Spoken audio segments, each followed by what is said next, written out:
Okay, it's a couple of minutes after 12 o'clock. So good afternoon, everybody, and welcome to today's committee training webinar. My name is Greg Evans, the Managing Director of the theknight, Owners Corporation Managers. We would like to respectfully acknowledge the Boonwurrung people of the Kulin Nation and the traditional custodians of the land throughout Australia. We recognise their continuing connection to land, waters and culture, and pay our respects to their elders past, present and emerging. For those who haven't joined one of our committee training webinars before, this series is designed to equip committee members with the knowledge and skills needed to perform their duties and support functional, harmonious communities.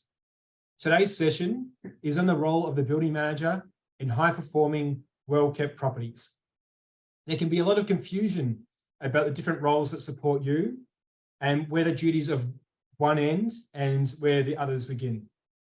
We hope today will go some way in clearing that up and help you get the most out of the professionals appointed to your Owners Corporation. A few small housekeeping reminders before we get started though. Just to make note that your microphones and cameras are disabled. There is the ability to ask questions via the Q&A option at the bottom of your screen. Our team are in the chat to help with your questions, and we will have some time for answering some questions live also. This webinar is being recorded, and you will receive a copy of the recording and the slides after the event concludes. Today, I'm very pleased to be joined by Jenny Longstaff, who is the owner and managing director of Melbourne Building Management. Jenny has extensive experience in a building management space and will talk us through the typical duties and types of arrangements that owners corporations can implement. But before I pass over to Jenny, I thought we might be best to start briefly with the role and scope of the Owners Corporation Manager to provide context for how the building management and building manager fits in. So I'm now going to share my slides, just bear with me. Okay, so obviously the webinar is on the role of the building manager, but talking about the Owners Corporation Management role as well. So today we will cover the role and scope of an Owners Corporation Manager, the role and scope of a building manager, why have a building manager, different building management options, and determining the best building management option for your Owners Corporation. Okay, so in relation to the role of the Owners Corporation Manager, an OC Manager, OCM, is appointed by the Owners Corporation to manage its administrative and financial obligations. This includes dealing with correspondence from owners, placing and renewing of insurance, raising and collecting levies from owners, management of Owners Corporation budgets and expenditure, encouraging compliance with Owners Corporation rules, keeping records of the Owners Corporation, so correspondence, agendas, minutes, and other documentation, and providing advice in relation to Owners Corporation compliance obligations. And a lot of those compliance obligations are referenced in the Owners Corporations Act and regulations. And also, if delegated the responsibility of being the secretary, convening and minuting meetings, and managing proxies, petitions, and ballots. So the focus of the Owners Corporation Manager is the liaison with the committee and owners and keeping owners corporations running smoothly. An Owners Corporation Manager is not a building manager, a concierge person, a cleaner, a handyman, a building surveyor or engineer, nor a building expert or a project manager. Each of these services requires a distinct skill set. Experts in these areas can be appointed by the Owners Corporation. Now we're going to talk about the Owners Corporation obligations. So an Owners Corporation has obligations around building compliance, occupational health and safety, maintenance and upkeep of common property. Liability for these obligations is not assumed by the Owners Corporation Manager. It rests with the Owners Corporation itself. Your contract with your Owners Corporation Manager does not include these areas of responsibility. It is the committee's responsibility to ensure the Owners Corporation is meeting these requirements. An Owners Corporation Manager can advise and work with appointed experts for best outcomes. So moving on to the scope of an owner's corporation manager. So your manager does not automatically assume the role of a building manager if you don't appoint one. Setting realistic expectations for your community will ensure a better experience. So an owner's corporation manager can arrange contractors for works, work with experts and report back to the owner's corporation, budget for and schedule property services, i.e. cleaning, gardening and maintenance contracts, assist with general owner's corporation queries, and order new or replacement access devices.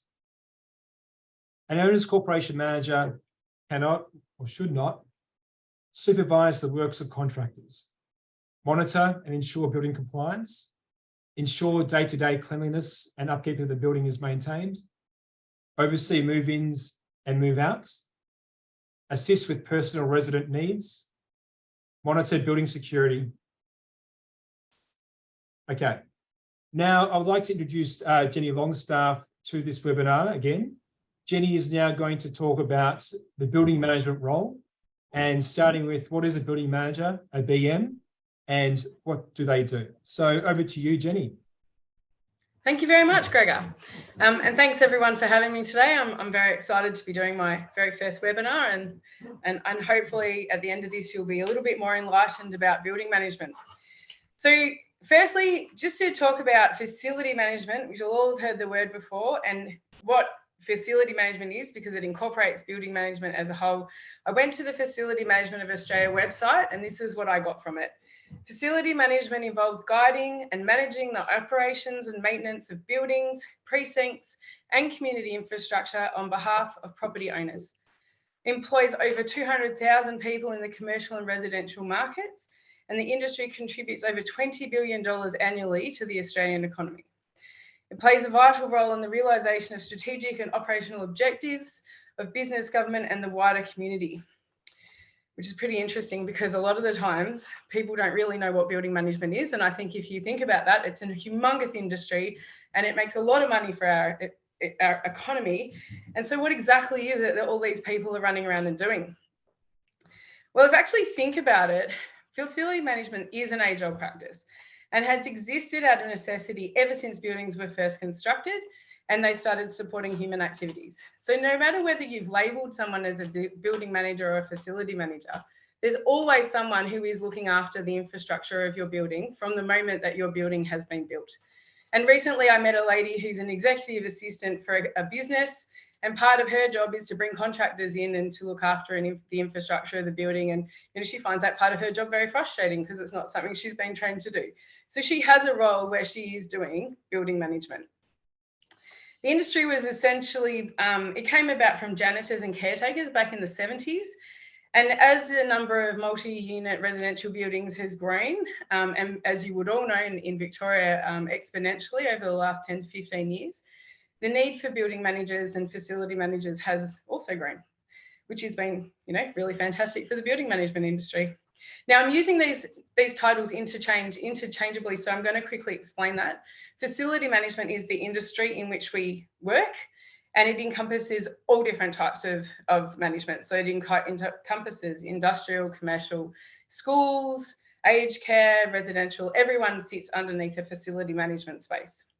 We call ourselves building managers. The reason for the distinction is because I personally believe that facility management is just about the asset management, where building management is very much about the asset management, and it is also about the resident and occupier management, which is it becomes a huge part of the job and what we actually do in our buildings, which I'm going to give you a bit more detail about now. So I'm going to now just talk about building management. We've talked, given that we've spoken about what facilities managers are very broadly. The one thing about building managers is they do require a very diverse and broad set of skills. And so that's another thing that's really quite interesting in our industry is that you can get people from all sorts of industries coming in to do building management because, they'll have a set of skills that are very, easily to be utilised. But mainly we focus now on looking at customer service skills and then train the other skills as as we proceed. So what do we do? Well, in all buildings, in all residential buildings where we are employed first and foremost to look after the actual asset. We're there to look after your investment. We're there to look after your building and the fabric of the building. We're there to look after the equipment and the machinery. And these things could include such things as your fire services, hot water services, cold water services, your bulk gas systems, air conditioning and heating, all of the plant on the roof. If any of you have ever been on your roofs and seen all of that infrastructure and stuff on the roof, that's some of the things that we look after. And that includes mechanical ventilation from your car parks, fans for the forced air in your stairwells. We look after the sump pumps that down in the basement that pump all the water out of your car parks. We look after the foyers, the mail areas, the front sliding doors, you know, right from the boundary of your building, we are there to look after and manage everything that happens within that space that is common. So we're there to look after the common property, not what happens in your private lots, the things that you are commonly owned by all of the owners in your buildings. Now, as a building manager, again, our first and foremost job is to work with the asset. So we do things like we work with contractors, we get contractors to come in and help with quoting, we will overview the work, we work with owners corporation managers once all of the work has been done. We'll inspect the common property daily. We'll do daily walks through the corridors. We'll open every single common property door, like the door to the fire hose reel, to make sure that no one's storing their winter bedding in there, or that McDonald's wasn't left in the stairwell last night when the guards came home from work. Those are the things that we would do on a daily basis, do walkthroughs to make sure that everything's being looked after. We find breaks, we look for damage, we come up, like, think about things that are going to be future concerns and raise them with the owners corporation and the committees so that you can sort of have a future view of what might be going on. We also look at your 10-year maintenance plan and we help you manage your 10-year maintenance plan, which all buildings, I believe, over a certain size now definitely have to have. So we will help you, you know, future program your painting in your corridors or your carpet relay or any of those things, you know, even a complete lift refit. If those are things that are coming up, they're things that we will help you support and manage. And then the other thing that building managers do is we support all of the residential activities or the resident activities that occur in your buildings as well. So in some of our buildings, and this is, you know, some of these services depend on very much the size of your building management contract, but in a number of our buildings, we will do things like manage parcels on behalf of residents. We book common areas, we will book and help coordinate move-ins and move-outs with new residents. We induct new residents into the building, so that might include things like explaining to them how the booking system works, taking them for a walk through your waste and making them understand how all of your waste systems work, helping them understand car parks, fobs, security systems, setting any expectation with new residents into your buildings so that they then understand how your building works. And I do have to say, one of the things that we have found is where inductions are done well, buildings then tend to reflect that in the way that they then run. We also listen to and help manage complaints by residents. We can't fix them all, but we certainly help with the management of those things. We work with the committees, we will attend meetings, we manage tenant information. We can coordinate community activities and certainly help with that.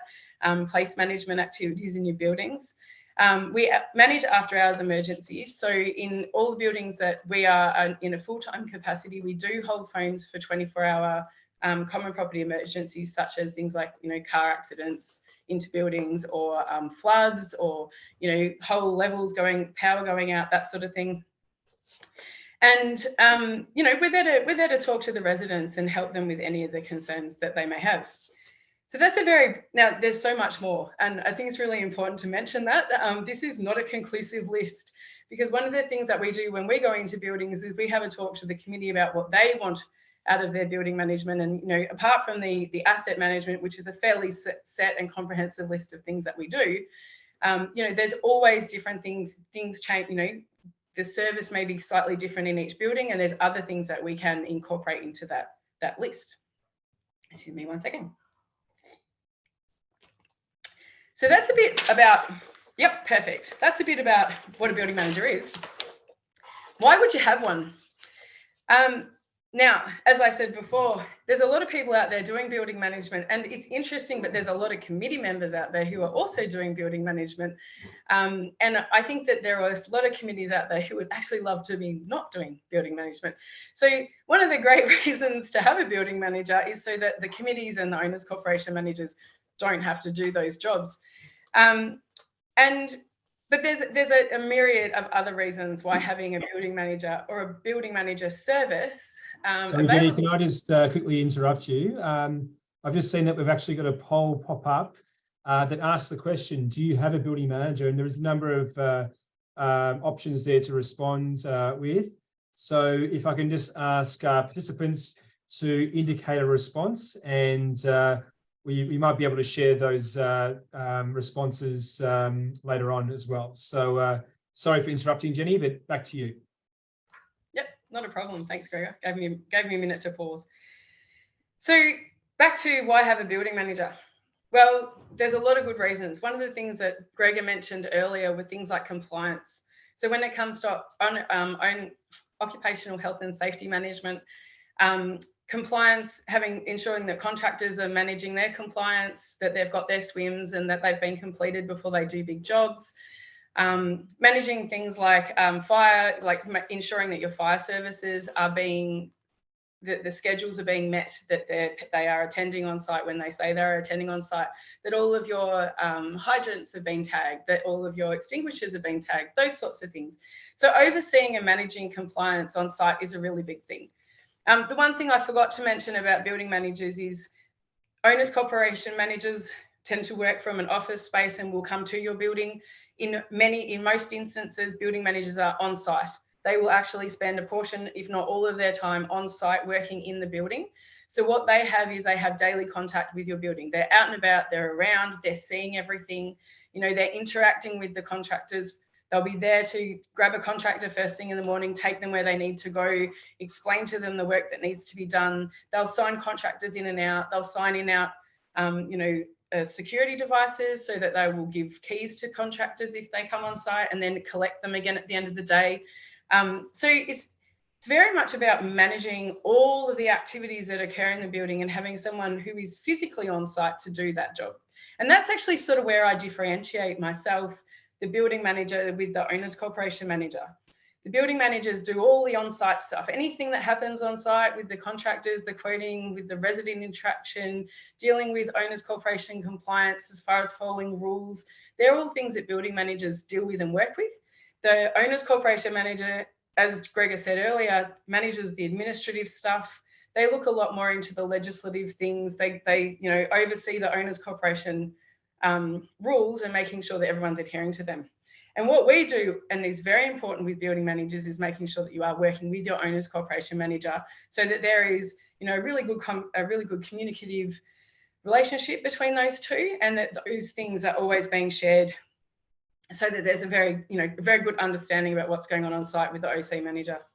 And so if I can just intervene there. So you touched on the, enforcements of owners corporation rules, and certainly the owners corporation manager has a role to play in that, but also it's part of the role of a building manager that they would actually understand the owners corporation rules and identify any potential breaches, whether it's clothes hanging over the balcony or a resident creating unreasonable noise, that type of thing. And what is your expectation of a building manager when it comes to initially dealing with those rule breaches? Yeah, very much so, Gregor. Our building managers need to know and understand the owners corporation rules for each building. And as you're aware, they can be quite different. So depending on the building, the size, the common property that's available. So our expectation for our building managers is that they are overseeing those things, so that they do go out and view how many clothes are being hung out on the balconies, that they are checking up that things are not being stored in the car parks, and that that bikes are being kept in the appropriate places. And that what they would then do is they start the conversation. So they would have a conversation with the person directly, put notices on the offending items, giving them a period of time with which to remove them, obviously within the owners corporation rules and laws, because there are laws around how long something has to be, how much notice you have to give someone before you can remove it. So we have to work with all of those as well. But we're also there to, follow through on that. So if someone doesn't remove the items from the car park, then after the 28 days, and I think it is still 28 days, after the 28 days, we will remove them and then store them for a period of time until such time as we can, get rid of those items. So we are there to help to manage that, the owners' cooperation rules right through. If we get to a point where we have an owner or a resident who's not complying in any way, shape or form, then what we would do is then work with the owners' corporation manager and liaise with them to then escalate that process, because that then obviously goes through the owners, well, might not be obviously, but that then goes through the owners' corporation manager, who then, works with breaching and breach notices. Thank you. So some of the other reasons for having building managers on site and include, just gathering my thoughts again, things like communicating with residents. So one of the great things about having someone who is on site is, if your lift goes down, they'll know about it, that it's happened as it's occurring, and they can then communicate out with the residents that that's happened, give them a bit of an idea about the estimated time of it being back on track, what the problem is that's happened, and then of course let residents know when it's back on track. They can manage notices across the building for all other things. So if there's planned works, they can share when that's going to happen. There's a bit more of a physical presence does give you other options that you don't have if you don't have someone sort of on site being there to print the notices out and share that information, make sure things are put up in the lists. We have people, we're there to help manage the move-ins and move-outs, which is really important in a lot of properties. You don't want to have people damaging the hallways as they're moving their things in. So we'll do go through and check out the condition of a corridor prior to someone moving in, and then do it again once they have moved, to make sure that any damage is, being noted, and that the resident that was moving in is being held to account for that. The thing about why would you have building managers now is that the complexity of buildings is actually changing. So there's a couple of different things. We either have buildings that are old, that they're starting to age, they're in their 10, 15, 20-year mark, their maintenance plans are being brought into effect now. There's a lot of things that need to be occurring in the building. So then, there might be lots of maintenance occurring. They might have a lift change out. They might need to remembrane their roofs. They might need to upgrade their air conditioning systems. Once buildings get to a certain age, there are things that need to be done to replace infrastructure. So we're finding that buildings as they age are therefore requiring a little bit more, communities are requiring some more help to get those bigger projects done. We're also finding that with the newer buildings, no matter what size they are, that some of them are quite technically challenging. We've got a couple of buildings in our group that have got some very complicated fire systems that some fantastic fire engineer came up with that, actually require a higher level of management than, what you would normally expect just with your sprinklers and sensors. So we're finding now that buildings of all sizes, there are a number of buildings and of all different sizes that are actually requiring some additional support from, building management companies or project management companies to put these sorts of projects in place, and that committees are sort of finding that additional help is really helping them have to do less, because of course committees are volunteers, and the last thing that committees want to be doing is actually spending all of their extra time managing a building.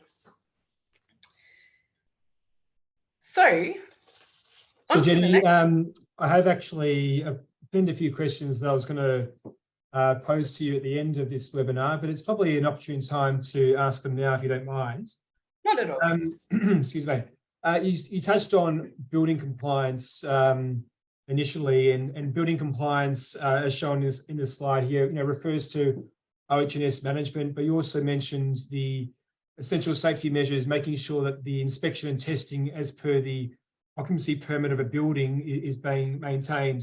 But there's a whole other host of compliance obligations, such as assets. So when it comes to the asset, if there's roof anchor points or a fall arrest system, there is a legal requirement that they are tested at least annually. But also a building may have a backflow prevention device, which needs to be tested annually also. I think, and this is probably more of a comment rather than a question, but certainly there's, from my point of view, there's certainly a huge risk for owners' corporations if this type of thing isn't being managed appropriately. And I think, as I prefaced at the start of this webinar, that a lot of committees probably expect the owner's corporation manager to be managing these types of things, but certainly that is not the role of an owner's corporation manager. So is there anything else that comes to mind regarding building compliance, or do you think we've probably covered the main points there? I think one of the important things that you brought up there, Gregory, is that all of these compliance things, they are part of the role of a building manager. And they're also needed in every building. So how can you alleviate this in all sizes of buildings? Well, what you need to have is a maintenance schedule. There needs to be an asset register. So in the first instance, you need to have a register of everything that's located in the building, where your backflow devices are, your sump pumps, all your mechanical ventilation. You then need to have an understanding of what the servicing of all of those things look like. So as you mentioned the occupancy permit before, all the fire services are stipulated in the occupancy permit as to how often they need to be serviced, what the frequency is, how often someone needs to be coming out. But some of the other things in the building are not actually included in the occupancy permit, like, as you said before, the anchor points, and that is actually a yearly testing. So what we would do in all of our buildings, and it's the first thing that we really do once we get in, is we would first of all do an asset register. And if there's one that exists, that's fantastic, but we would review it immediately to make sure that everything is on that asset register. And then using our understanding of the asset register, using our understanding of the assets and the equipment and the information that all should be on site from the developers and the builders, which is the servicing information that is provided, we then set a servicing schedule. So there is every building manager has a servicing schedule for their building, and they know at which point, it's like knowing that your windows are going to be cleaned in March and in November.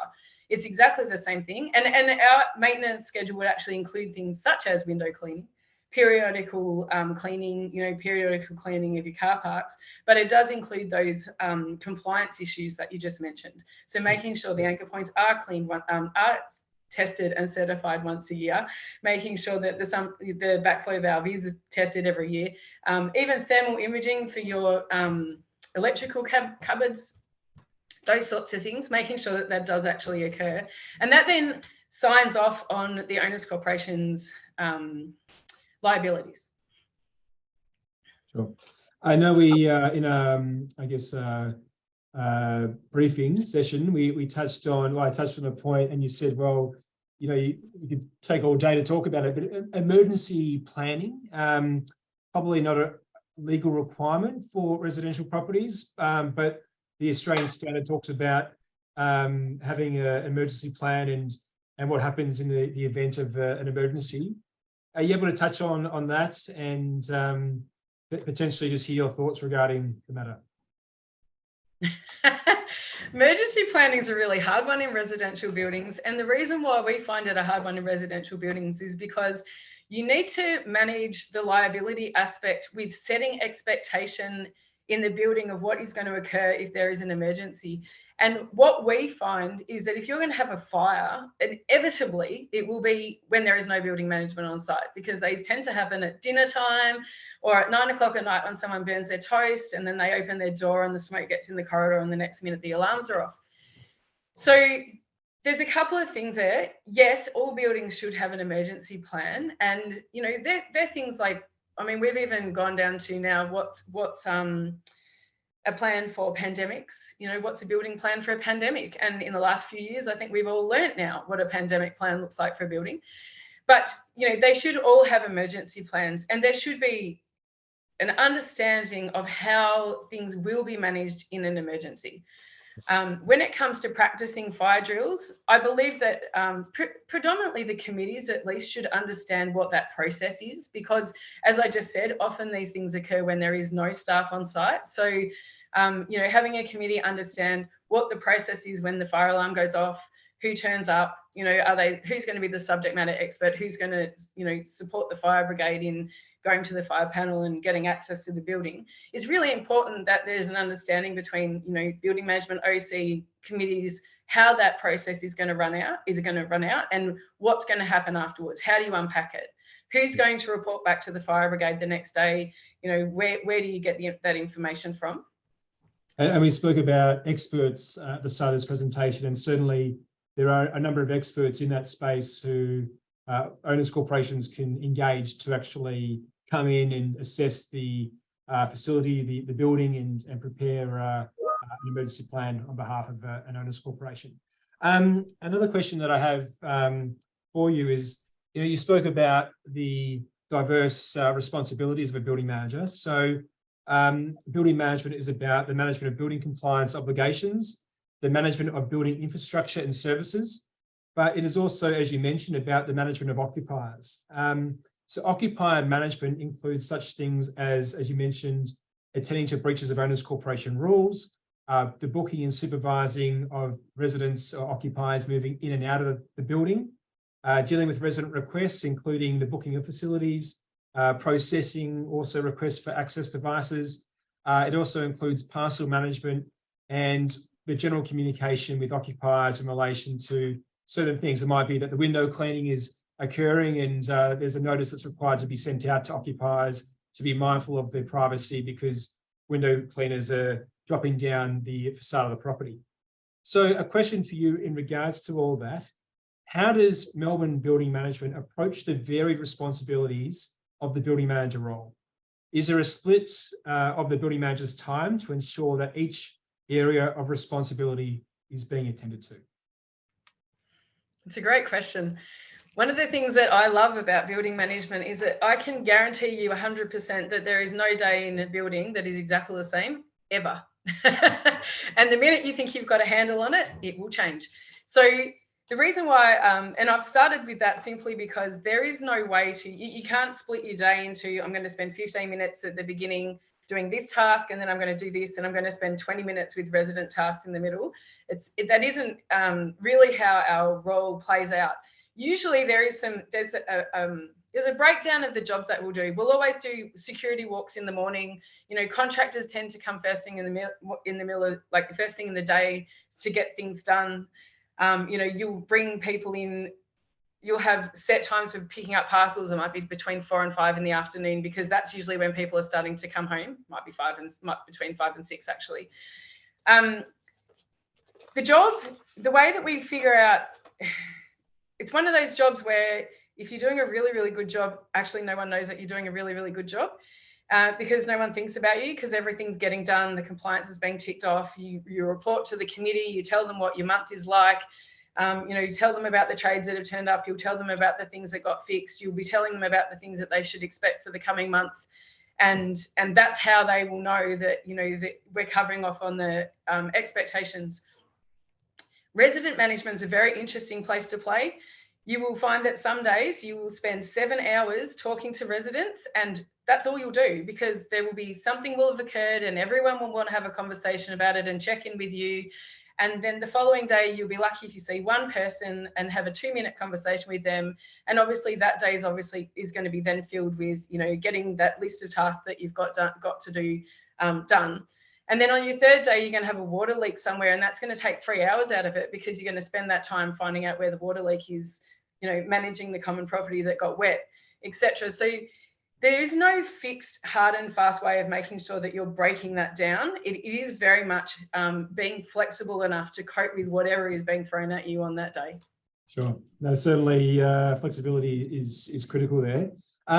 Just one point to touch on further. So you mentioned reporting back in regards to all the responsibilities and what the building manager has undertaken over the previous month. So it's an expectation of yours that your building management personnel would actually, presumably the full-time personnel would report back to committees with a report, and what type of things, if you can just delve a little bit further, would they include in that report? So all full-time managers provide a monthly report to the committee, which is then obviously shared with the owners corporation managers as well. And they can actually be, we've got a couple of buildings where it's quite technical. It gets down to even talking about energy consumption, and they've got graphs showing where the energy consumption's at because they have the infrastructure within that building to do that. It will include things like, what the current occupancy of the building is, which trades came in that month, how many times they attended, what all of the activities were. Often it will include photos so that if the backflow valve, for example, were to fail, it might show a photo of the failure and then a description of what then was what then was done to rectify that failure. It might talk about any complaints that have been raised, so any residential complaints. So essentially, it's a snapshot of all of the activities that a building manager has undertaken within that month. If we have part-time staff, or people that are working in buildings in a smaller capacity, then we'll still report. We'll still do monthly reports, but they might be a reduced report. So it might be more of a snapshot of what's happening as opposed to a full manager's report. And just on that, a lot of our building managers also attend the committee meetings as well. So they'll spend the first 20, 30 minutes of the meeting talking to them about all the things that they've done in that month, or answering any questions that are raised about the current building management and what's occurring, so that the committee then have, that interaction with them one-on-one. And our senior team will often attend committee meetings as well, just to make sure, anything that's going on that's in a larger capacity, if there has been a major water leak, etc., that to discuss how those things have been managed. Very good. Thanks, Jenny. Let's move on then to options for building management. So just one moment. Over to you. Yeah, thanks. So as we mentioned before, there's so many different building sizes and requirements these days that building management really is moving into a place where it needs to be a bit more flexible. There need to be other options. So traditionally, if you had a building that was 180, 200 apartments, usually the developer would get to the end of building that building and go, right, I need a building manager. So we'll put a building manager in with a couple of attendants. And that's where the current building management service provision really came from as far as I can tell. In a lot of buildings, you'll find there isn't even a cupboard to put one, because building management wasn't thought about at the time that the buildings were actually, built. It was an afterthought. We're often the afterthought. So the current provisions that are out there, and look, there's lots and lots of different services that you can get around what building management is. You can have a pop-in service. If you've got a smaller building, it might be, we've got a couple of buildings that are sort of 20, 30, 40 apartments. And what we do there is we have a fortnightly pop-in service. So we will go there for a 3-hour block. We'll do a complete walkthrough. We'll have a look at things like, if all the lights are working, sensor lights in the car park, how's the car gate going? Is it making any noise? Are we expecting bearing problems? We'll have a look through all the common areas. Is there any damage? What's the cleaning look like? Just an overview of the building, and then put it together a report that we would then send to the committee and owners corporation manager, and it would have some recommendations. So it might be like, on level 1 there is a new damage to the wall, you're going to have to get that fixed and repainted, or any of those sorts of things. And then when you go back again the next time, you'd report back on whether those things have actually been fixed in that time frame, and update it with anything new that has occurred, so that you've got that sort of rolling, someone that's sort of keeping an eye on the building, if that makes sense, overseeing the common area. What we're then finding is that in the buildings sort of that are getting up around the 80 to 100 mark, and these are just generalized. I mean, every building is completely different, and their requirements are completely different. So you might have a 50 apartment block that is very high end, that wants someone there full time. That's definitely the choice and around the services that they would like. I'm being very general in my descriptions, but you might have a building that's sort of 80 or 100 apartments that can't quite manage a full-time building manager. And we've got some offerings there where what we do is we would go in for 20 hours a week. So we might attend for 4 hours a day, Monday to Friday. And in that 4 hours, again, we do a reduced service, but it's making sure that we get around the building. We're there to do some resident interactions. We are meeting some of the contractors that turn up on site, and dealing with all of the list of other things that we discussed before, like, security management, all the compliance management, making sure that the things are being done as and when they're supposed to, ensuring that the fire services have turned up. There's also a caretaker option, and I know that you had this on your list of questions, Gregor, so I'm going to preempt your caretaker question. So the caretaker option for us, now, interestingly, when we talk about a caretaker, you often think about the janitors from the 70s, I think. People think of caretakers, wandering along with their bucket and broom. We have, we've not come up with a better name for it, so I'm having to stick to that. In a number of our buildings, where they're sort of sitting around the 130, 150 mark, we have a caretaker. And a caretaker in our world is a very big jump up from a janitor or a cleaner. We tend to find people that are very, very competent and have done a lot of cleaning. Often it's circumstantial. They've just ended up in the cleaning industry, and they just want to go into that next, they want that next jump. They want to come up into building management. And what we do is they will then do a hybrid role. They will do the cleaning for the building for all the common areas, but they will also undertake building management tasks. Now, it is a slightly, if you think about a building manager that's there for 20 hours a week, it's a very similar service to that. It's a reduced service. We don't take parcels if you've got a caretaker. There's a reduced resident interaction. We still do interact with our residents, but they are there on site. And because they look cleaning and doing building management, what we find is that, they are there all week. They love their buildings, like the full-time building managers love their buildings. They've got that constant interaction with residents. They see the residents as they're moving around the building doing the cleaning. But then as they're doing the cleaning, they also are picking up on things like, if there is damage, or if the common area needs, something in the common area needs to be attended to. They are there to do things like bookings for common areas, managing move-ins and move-outs, putting the lift covers up, bringing the lift covers back down again. So it's a bigger service, and it's actually even, in some ways, it's even better than the part-time building manager service, because you do have someone on site all day. So you can, manage the move-ins right across the period of the day. And then we move into the full-time services, and full-time, you can have a full-time building manager, you can have just a building manager, you can have a full-time building manager with after-hours attendance, you can have a full-time building manager with concierge support. Like, you can have as many people on site as you like, really. And that then again comes down to what the service is that you want, and how high-end, I suppose, the service is going to be. But I did just put a note at the end of this, and I really do hold true to this.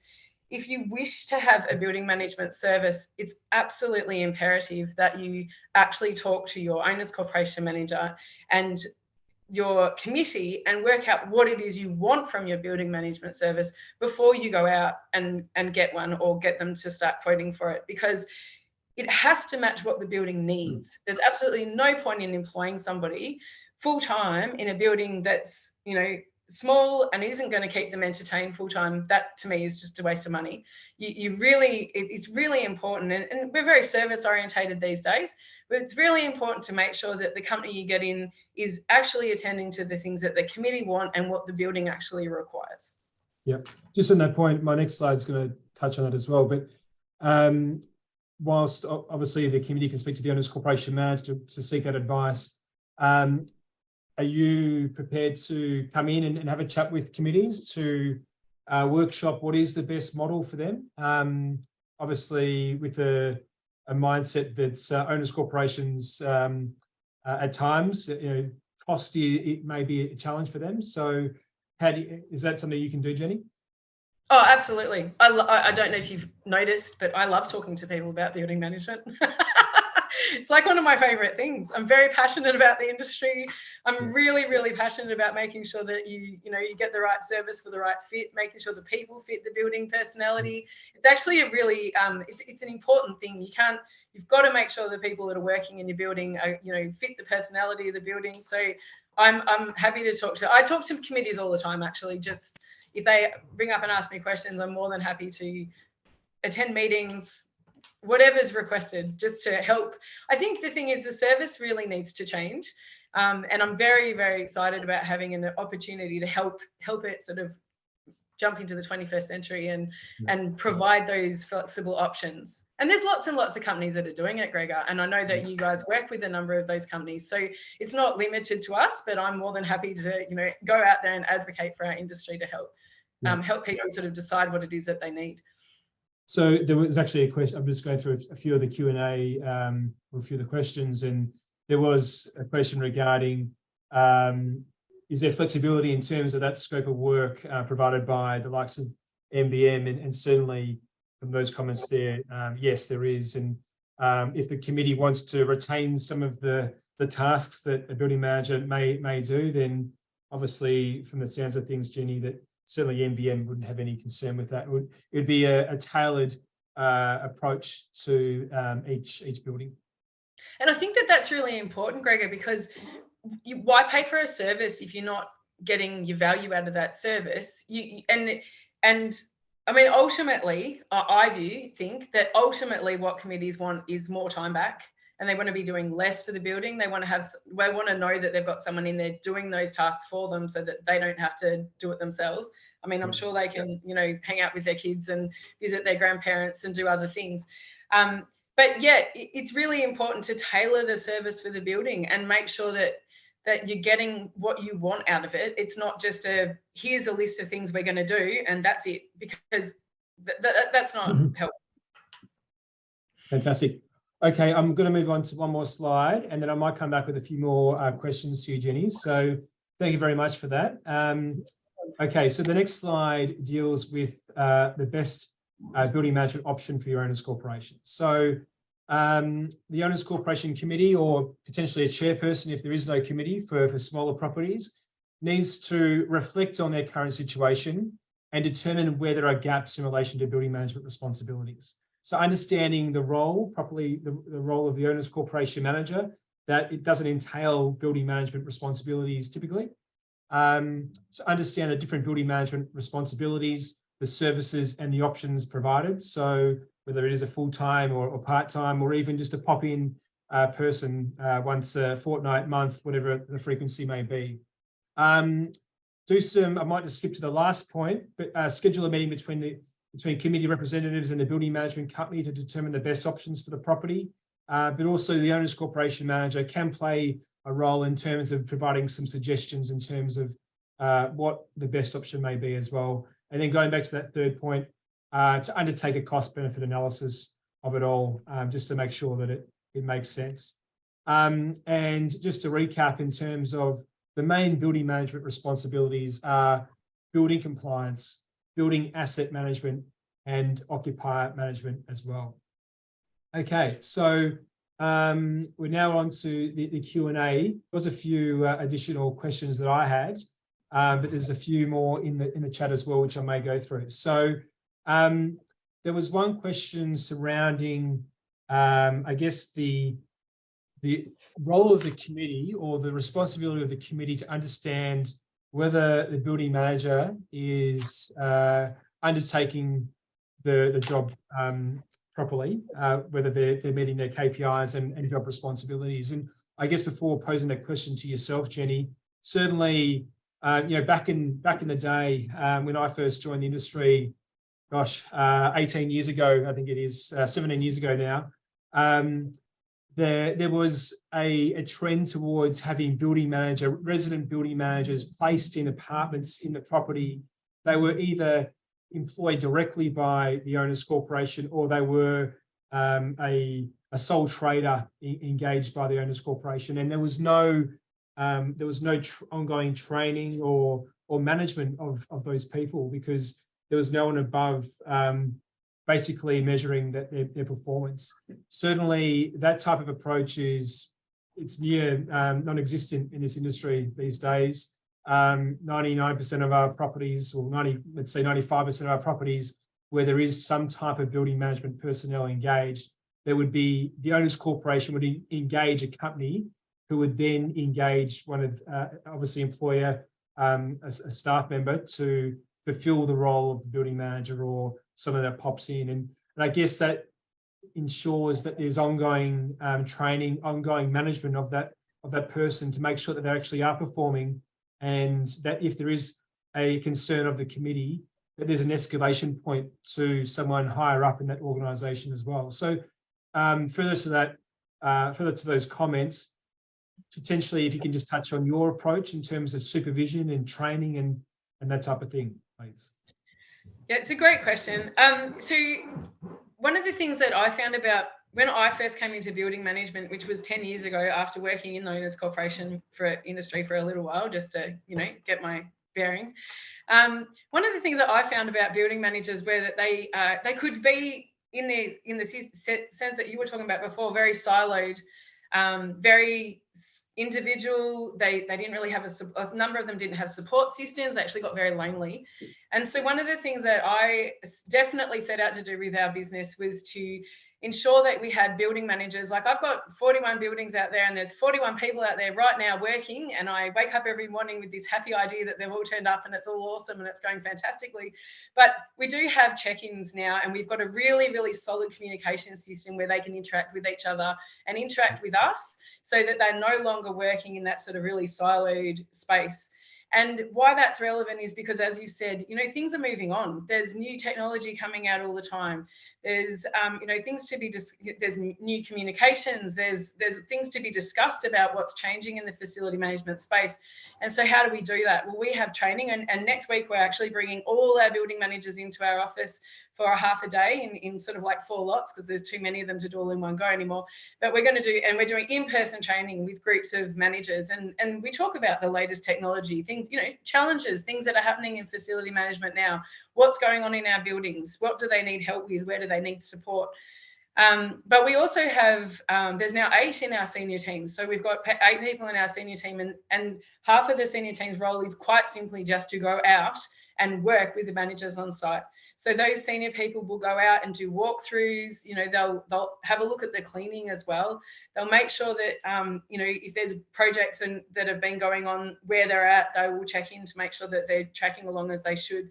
And they also, their responsibility is to oversee where the managers are at, and then come back and report that, you know, up the line again to make, and that's one of the ways that we check in to make sure that our managers are doing the right thing.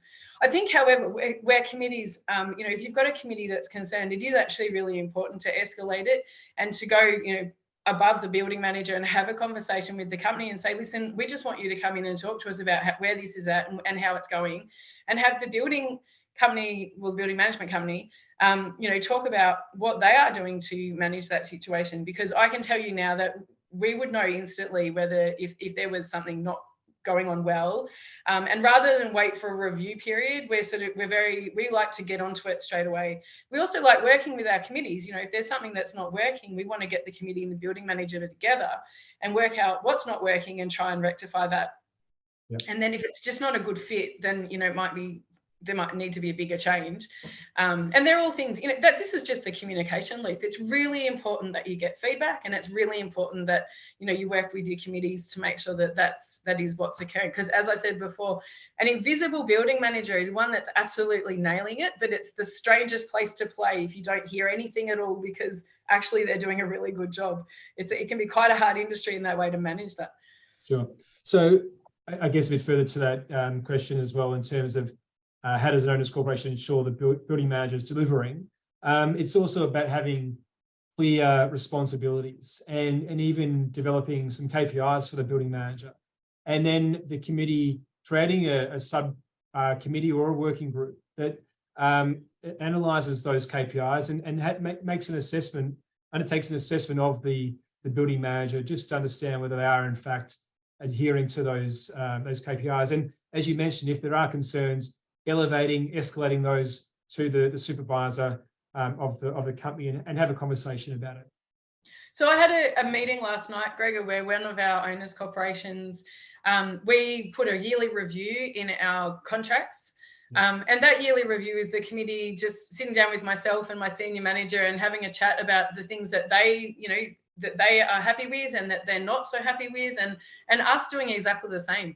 It actually, we went back and said to them, well, there's a couple of things that, you know, we would really like you guys to do to help us make this, do a better job of the role on site.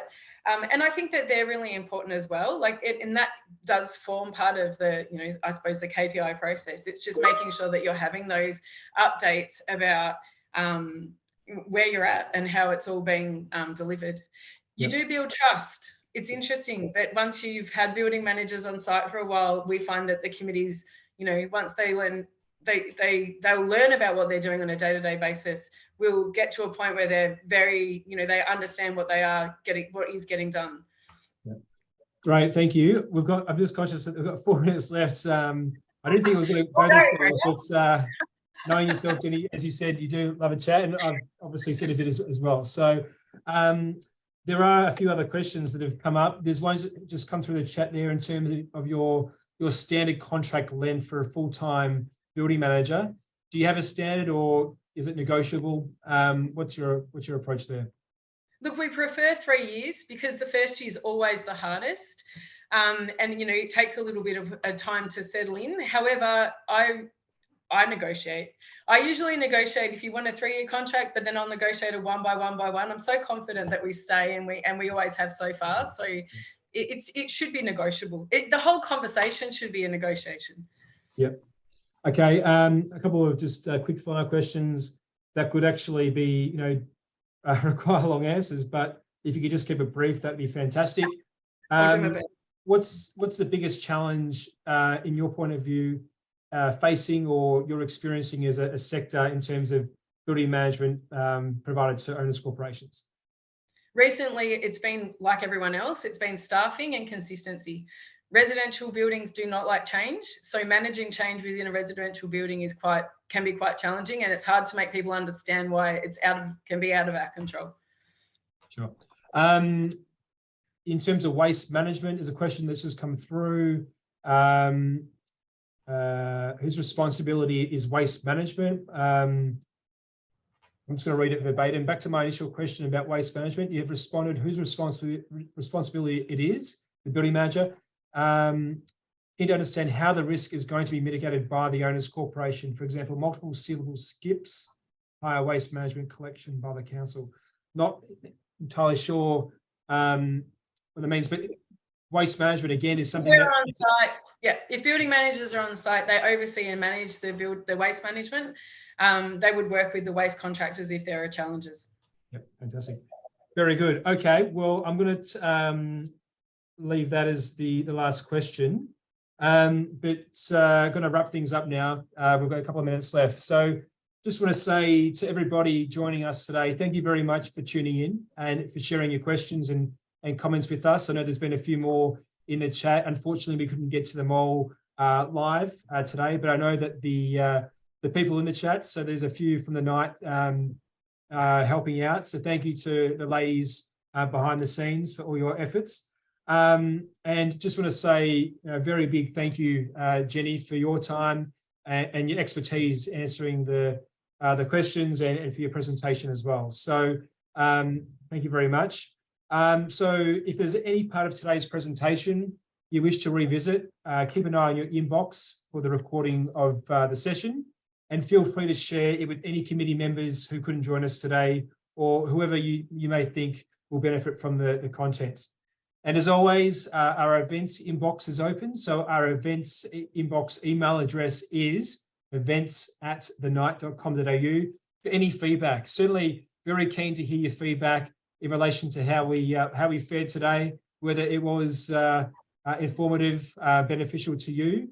And if you have any further queries that you would like to be answered, feel free to send them through as well.